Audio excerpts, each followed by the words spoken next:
Halo semuanya, kembali lagi bersama Bang Jago guys. Seperti biasa admin selalu mendoakan kalian semoga selalu dalam keadaan sehat dan dalam kondisi terbaik.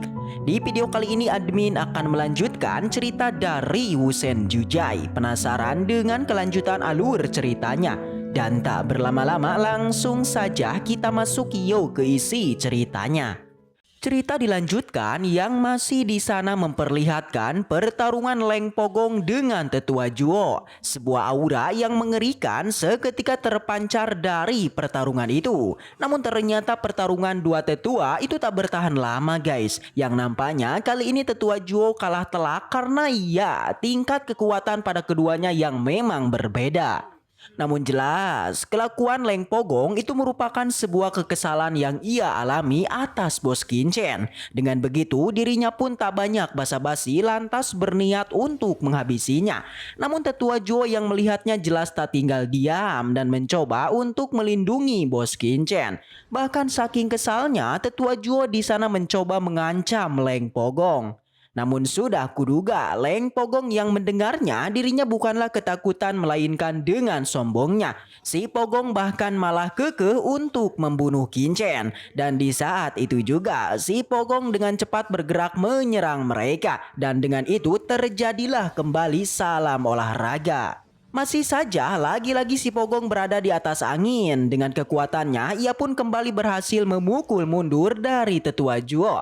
Jelas kekuatan di ranah Martial King tentulah bukan main-main guys. Hanya dengan auranya saja itu membuat sosok yang berada di tempat itu merinding seketika. Namun di saat yang sama Bos Kincen di sana mencoba untuk menyemangatinya. Bahkan ia pun berjanji di masa depan Bos Kincen akan membantu Tetua Juo untuk menaikkan ranahnya.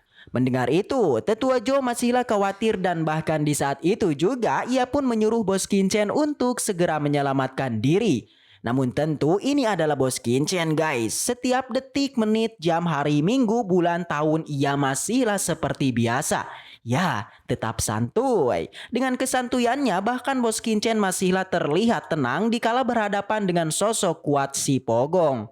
Yang dimana si Pogong ini juga bersiap untuk melakukan serangan terkuatnya. Beruntung di saat terakhir di sana muncullah sosok kuat yang mampu menahan serangan si Pogong. Dia adalah Pusing Ceng. Jika kalian masih ingat, beliau ini merupakan sosok dekan di Akademi Dising. Itu loh Nu Aki-Aki. Ternyata kedatangan dirinya tak hanya seorang diri guys, melainkan ia dibarengi dengan para pasukan dari Kekaisaran Dinasti Wei yang pastilah bersama sang kaisar.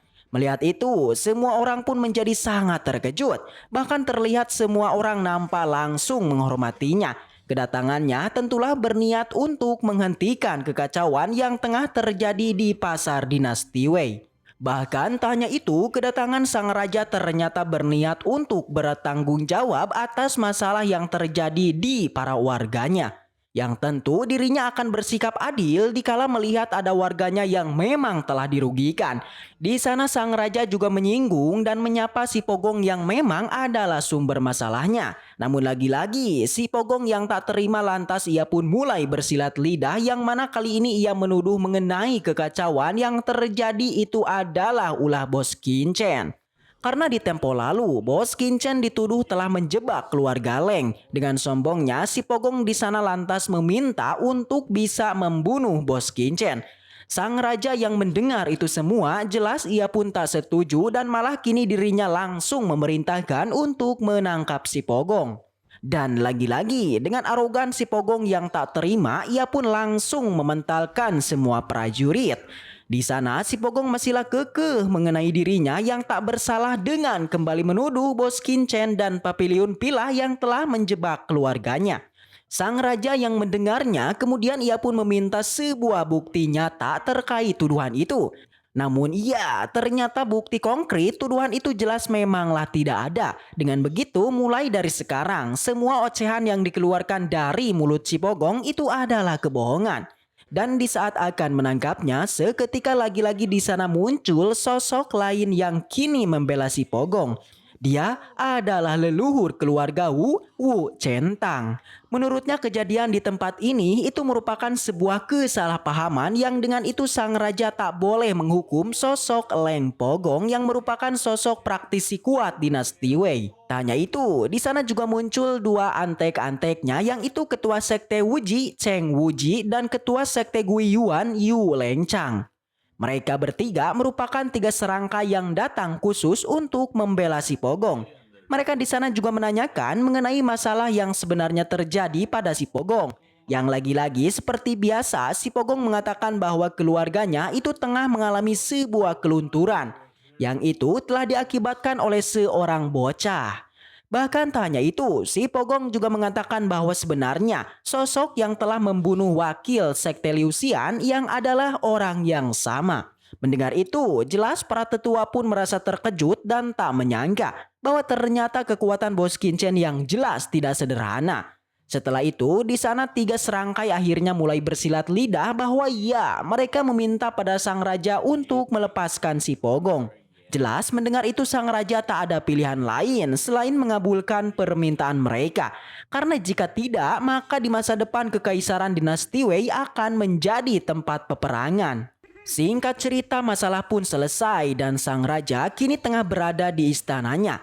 Terlihat ia sangatlah marah dengan kelakuan tiga serangkai itu. Karena secara tidak langsung permintaan dari mereka itu menandakan bahwa tiga serangkai yang memang tidak memperdulikannya.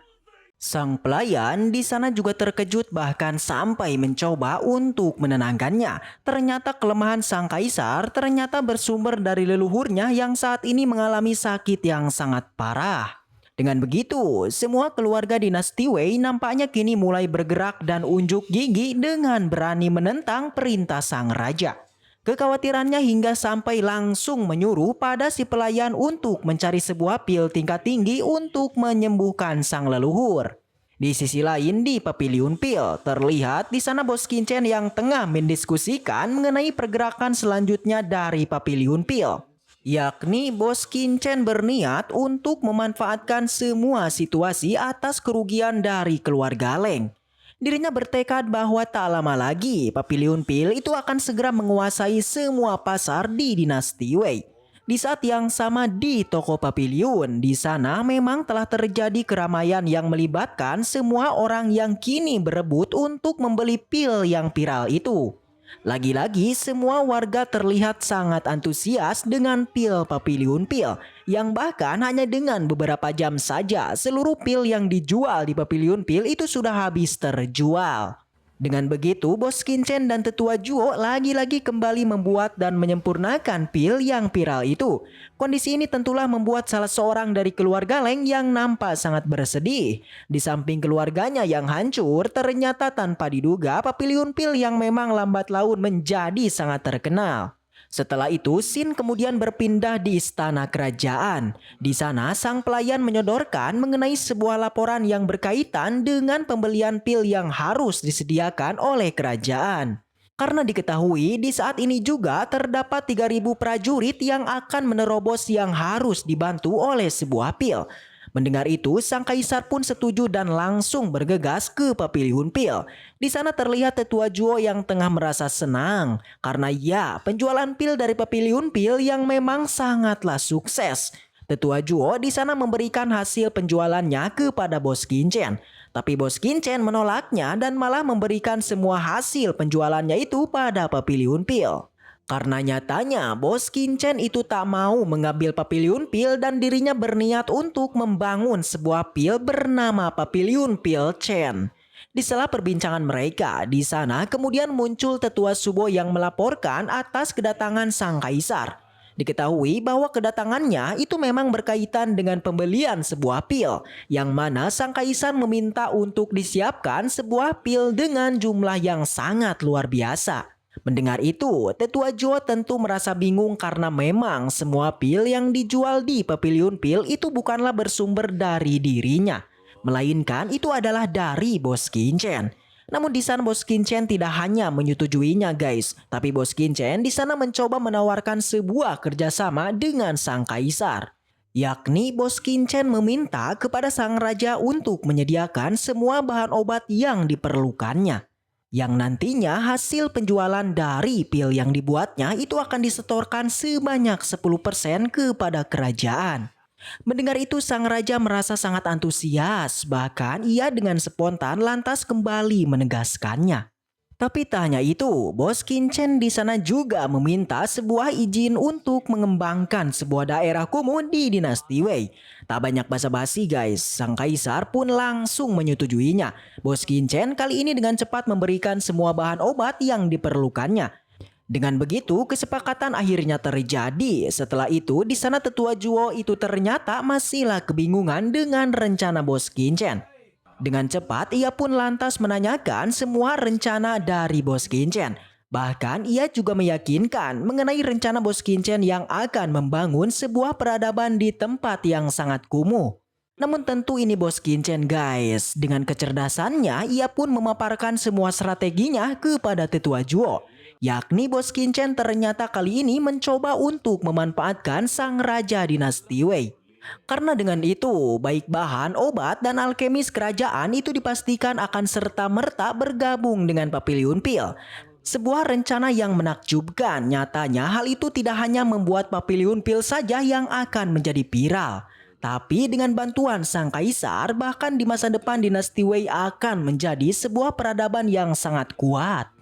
Jelas setelah mendengarnya, tetua Zhuo akhirnya paham dan mengerti bahwa Bos Qianchen memanglah sosok yang sangat jenius. Kepintarannya yang di luar nalar sampai-sampai tetua Zhuo bertanya-tanya mengenai sosok sebenarnya dari Bos Qianchen. Dan cerita pun bersambung. Baiklah, mungkin segitu aja untuk pembahasan kali ini dan semoga kita selalu diberikan kesehatan untuk bisa mengawal donghua ini sampai tamat. Dan sampai jumpa di video selanjutnya. So the next time, and seperti biasa, salam para jagoan.